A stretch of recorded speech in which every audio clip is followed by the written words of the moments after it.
ഇപ്പോഴും പ്രണയമുണ്ടോ ഉള്ളിൽ? പ്രണയം ഉള്ളിൽ ഉണ്ട്. പ്രണയാത്മകമായിട്ട് ഇരിക്കുന്ന ഒരു ആത്മാവും മനസ്സും ഒക്കെയാണ്. പിന്നെ ഞാൻ റീൽസ് കാണാറുണ്ട്, തമിഴ് സോങ്സ് ഒക്കെ അപ്പൊ കേട്ട്. നമുക്ക് അതിനകത്ത് കാണുമ്പോ ഒരു ആ ഈ കുട്ടി എന്ന് പറയാൻ പറ്റില്ല, ഈ സ്ത്രീക്ക് ഇപ്പോഴും പ്രണയമാണോ, പ്രണയം കണ്ണുകൾ, അത് ധാരാളം പേര് പറയാറുണ്ട്. ഈ കണ്ണുകളിൽ നമ്മൾ ആക്ട് ചെയ്യുമ്പോൾ ഒക്കെ എന്ത് ഭംഗിയായിട്ടാണ് ഈ പ്രണയം കണ്ണുകളിലൊക്കെ കാണിക്കുന്നതെന്നൊക്കെ. അത് ഉള്ളിലുള്ളതുകൊണ്ടാണ് കാണിക്കുന്നത്. അത് ഒരു പെർട്ടിക്കുലർ വ്യക്തിയോട് ഉണ്ടാവണമെന്നില്ല. ആ ആ ഒരു ഇമോഷൻ അത് ഒരാളെടുത്ത് കാണിച്ചാൽ മാത്രമാണ് അതൊരു സംഭവം എന്നൊന്നുമില്ല. ഓക്കെ. പ്രണയം അപ്പൊ ഈ നമുക്ക് ഹസ്ബൻഡിനോടുള്ള പ്രണയമല്ല കണ്ണിൽ പ്രതിഫലിക്കുന്നത്. ഹസ്ബൻഡിനോടുള്ള പ്രണയമാകാം, നമുക്ക് തന്നെ തോന്നുന്ന സെൽഫ് പ്രണയമാകാം. Self love. പിന്നെ നമ്മൾ അഭിനയിക്കുമ്പോൾ നമ്മളിപ്പോൾ ഞാനിപ്പോൾ റീൽ ചെയ്യുമ്പോൾ എനിക്കൊരു പെർട്ടിക്കുലർ ഒരു വ്യക്തിയോട് കാണിക്കുന്ന ഒരു പ്രണയമല്ല ഞാൻ കാണിക്കുന്നത്. ഞാൻ ഞാൻ പ്രണയത്തിൻ്റെ ഒരു സംഭവം കാണിച്ചാൽ എങ്ങനെ ഇരിക്കും എന്നുള്ളത് ഞാൻ സ്വയം വിചാരിച്ചിട്ട് ചെയ്യുന്നതാണ്. അല്ലാതെ അത് അപ്പം എന്നിട്ട് ഞാൻ നോക്കുമ്പം എനിക്ക് തന്നെ തോന്നാറുണ്ട്, കൊള്ളാം, കുഴപ്പമില്ല, കുറച്ചും കൂടെ നാണം വരാം, ഇല്ലെങ്കിൽ കുറച്ചും കൂടെ ഇത് അങ്ങനെയൊക്കെ ആകാം അല്ലേ, അങ്ങനെ തോന്നുന്നു. അല്ലാതെ ഇപ്പോൾ ഒരു പർട്ടിക്കുലർ വ്യക്തിയോട് പ്രണയം തോന്നിയിട്ട് നമ്മൾ അഭിനയിക്കുന്നതോ ഇല്ലെങ്കിൽ റീൽസ് ചെയ്യുന്നതോ അങ്ങനെയൊന്നുമല്ല. ഇപ്പോഴാണല്ലോ കുറച്ചുകൂടി ഈ പ്രണയത്തിനൊക്കെ ടോക്സിക് പ്രണയം, പോസിറ്റീവ് ആയിട്ടുള്ള പ്രണയം, ഓപ്പൺ റിലേഷൻഷിപ്പ് അങ്ങനെയൊക്കെ വന്നു തുടങ്ങിയത്. സോന നായരുടെ ഒരു പ്രൈമിൽ സോന നായർ പ്രണയിച്ചുകൊണ്ടിരുന്ന യൗവനകാലത്ത്, അങ്ങനെ ഒരു കാലം ഉണ്ടെന്ന് തന്നെ വിശ്വസിക്കുന്നത്. ആ കാലഘട്ടത്ത് സ്വയം ഒരു പ്രണയിനി എന്നുള്ള രീതിയിൽ പോസിറ്റീവ് ആയിരുന്നോ, ടോക്സിക് ആയിരുന്നോ, എങ്ങനെയാ സ്വയം ജഡ്ജ് ചെയ്യുന്നത്? ഞാൻ പൊസസീവ് ആയിരുന്നു, ടോക്സിക് അല്ലായിരുന്നു. ഒരു പൊസസീവ് നേച്ചറായിരുന്നു. എൻ്റെ പ്രണയാത്മാവ് വേറൊരാൾ കടമെടുക്കുന്നതിനോട് അതാണല്ലോ പൊസസീവ്നെസ് എന്ന് പറയുന്നത്. അത് ഹെവി ആയിരുന്നില്ല, ഫ്രീഡം ഉള്ള ഒരു പൊസസീവ്നെസ് ആയിരുന്നു. പിന്നെ എന്താ പറയുക, അത് ഓട്ടോമാറ്റിക്കലി എല്ലാ പ്രണയാത്മാക്കൾക്കും വരുന്ന സംഭവമാണ്. ആ ഒരു ടൈറ്റ് മീൻസ് ലൈക്ക് ഒരു ഹെവി പൊസസീവ്നെസ് എന്ന് എനിക്ക് പറയാൻ പറ്റില്ല. അത്തരം ഒരു പൊസസീവ്നെസ് ഒക്കെ ഉണ്ടെങ്കിലാണ് ആ പ്രണയത്തിനൊരു സുഖം. എത്രമാത്രം അഡ്വഞ്ചറസ് ആയിരുന്നു? അതായത് ഇപ്പം ഞാൻ നവ്യ നായരോട് സംസാരിക്കായിരുന്നു. അപ്പൊ നവ്യ നായർക്ക് ഒരു പ്രണയം ഉണ്ടായിരുന്നപ്പോൾ അദ്ദേഹം ചെയ്തത്, അതായത് പ്രണയിക്കുന്ന ആൾ ചെയ്ത നവ്യ നായരുടെ ഒരു ബർത്ത്ഡേ, 21ാമത്തെ ബർത്ത്ഡേ ആയിരിക്കും. 21 ഡ്രസ്സ്, 21 ഷൂ, 21 അങ്ങനെ. അപ്പൊ അങ്ങനെയാണ് ആ പ്രണയം പ്രകടിപ്പിച്ചത്. സോന നായർ ആസ് എ പ്രണയിനി എത്രമാത്രം അങ്ങനെ ആയിരുന്നു? എനിക്ക് അങ്ങനെ ആരും 21, 41 ഒന്നും തന്നിട്ടില്ല. അല്ല, അങ്ങോട്ട് ഞാൻ അങ്ങനെ ഞാൻ പ്രണയിച്ചു, ഒരു വ്യക്തിയെ പ്രണയിച്ചു, അദ്ദേഹത്തെ കല്യാണം കഴിച്ചു. കല്യാണം കഴിഞ്ഞതിന് ശേഷം സോ കോൾഡ് പ്രണയം ഉണ്ടായിട്ടുണ്ടോ ഇല്ലെങ്കിൽ ഉണ്ടാകുന്നുണ്ടോ എന്നൊക്കെ ചോദിച്ചാൽ സത്യം പറഞ്ഞാൽ ഇല്ല. അതാണ് വാസ്തവം. കാരണം എന്താ വെച്ചാൽ നമ്മൾ പ്രണയത്തിനേക്കാൾ ഉപരി ഒരു ഭയങ്കര ആത്മാർത്ഥമായിട്ടുള്ള ഒരു കമ്പാനിയൻ, ഒരു സ്നേഹം, ഒരു ഭയങ്കര ഓവർ ആത്മാർത്ഥത, അതൊക്കെയാണ് ആ റിലേഷൻഷിപ്പിൽ വരുന്നത്. പ്രണയമൊക്കെ ഒരു ആദ്യഘട്ടത്തിലൊക്കെ വന്നു പോയി അതങ്ങ് കഴിയും. പ്രണയ സങ്കല്പങ്ങൾ എല്ലാവർക്കും ഓരോരോ ഡിഫറെൻറ്റ് സങ്കല്പങ്ങളാണ്. അത് ഇപ്പം നമുക്കതും ഈ ഒരു പെർട്ടിക്കുലർ ക്രൈറ്റീരിയ ഇല്ല. ഒരാൾ എങ്ങനെ പ്രണയിക്കുന്നു, ആ ആൾ ഇങ്ങനെയേ എന്നെ പ്രണയിക്കാവുള്ളൂ എന്നൊന്നും നമുക്ക് പറയാൻ പറ്റില്ലല്ലോ. അതൊരു ഇമോഷണൽ ഫീലാണത്. അപ്പം അത്രയും ഇമോഷണൽ ബോണ്ട് നമുക്ക്, പിന്നെ ഒരുപാട് റെസ്പോൺസിബിലിറ്റി, ഒരു ഭാര്യ ഭർത്താവ് ആകുമ്പോഴത്തേക്ക് ഉണ്ടാകുന്ന ഒരു റെസ്പോൺസിബിലിറ്റി, ഒരു അഗാധമായ സ്നേഹം, അതിൽ കൂടെ ഉണ്ടാകുന്ന ആ ഒരു പ്രണയത്തിൽ കൂടെ ഉണ്ടാകുന്ന ഒരു സ്നേഹം, അതൊക്കെയാണ് കൂടുതൽ ഉണ്ടാവുക. പ്രണയിനികളിൽ നിന്നും വളരെ വ്യത്യസ്തമാണ് ഭാര്യ ഭർത്താവ് അങ്ങനെ ഒരു ദാമ്പത്യ ബന്ധം എന്ന് പറയുന്നത്. അതിനകത്ത് പ്രണയമുണ്ടാകാം, സ്നേഹം ഉണ്ടാവാം, എല്ലാതരം ഇമോഷൻസും ഉണ്ടാകാം, വഴക്കുകൾ മാക്സിമം ഉണ്ടാകാം, എത്രയോ അതൊക്കെയാണ് നടക്കുന്നത്.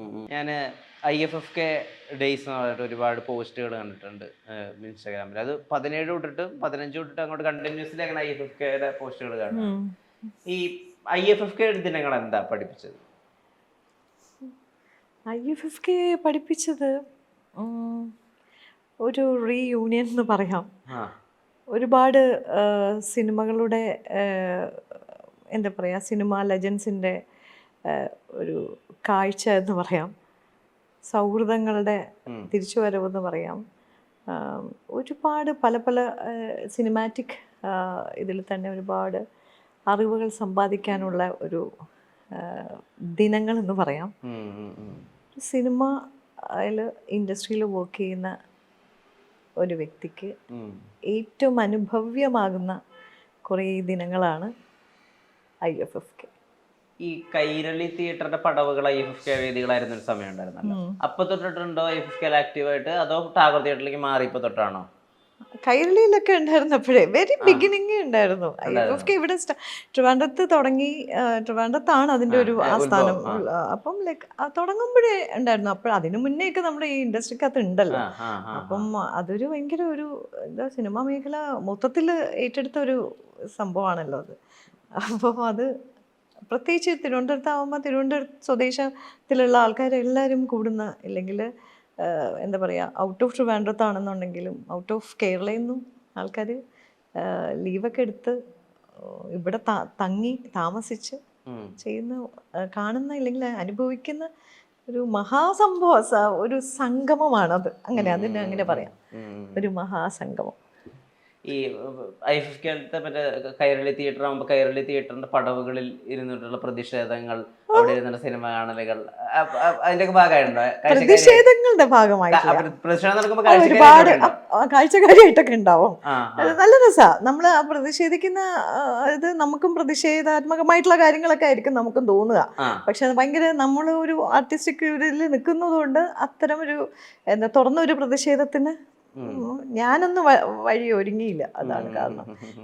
ബാലൻസ് സൈഡിൽ നിന്നോ ബാക്കിൽ നിന്നോ ഒക്കെ കണ്ട്, ഇല്ലെങ്കിൽ ഞാൻ പറയാൻ ആഗ്രഹിച്ചിരുന്നത് അവർ പറയുന്നുണ്ടല്ലോ എന്നൊക്കെ ചിലപ്പോൾ തോന്നിയിട്ടുണ്ട് ഒരുപാട് കാര്യങ്ങൾ. പിന്നെ ചില പ്രതിഷേധങ്ങൾ ഭയങ്കര ഷോ ഓഫ് പ്രതിഷേധങ്ങളായിട്ട് തോന്നിയിട്ടുണ്ട്.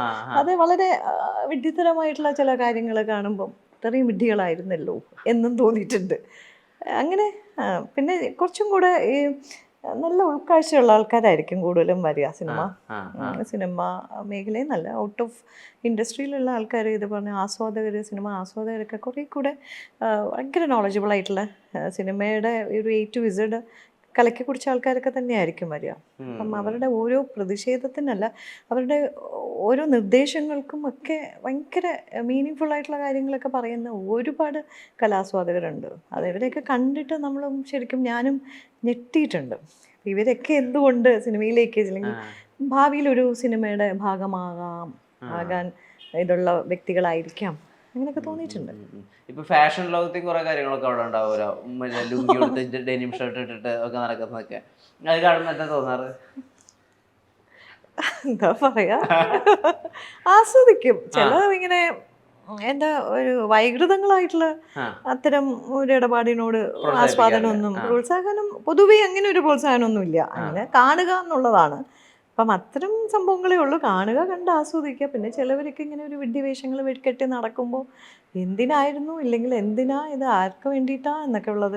ഇത് ശരിക്കും IFFK എന്ന് പറയുമ്പോൾ ശരിക്കും സിനിമയുടെ പ്രദർശനങ്ങളും അതിൽ നിന്നും നമുക്ക് പഠിക്കാനുള്ള കാര്യങ്ങളും, ഇല്ലെങ്കിൽ അവർ ആ സിനിമ ലെജൻഡറി ആയിട്ടുള്ള ആൾക്കാരുമായിട്ട് സംവദിക്കാനുള്ള ഒരു ഏരിയ ആണത് ആക്ച്വലി.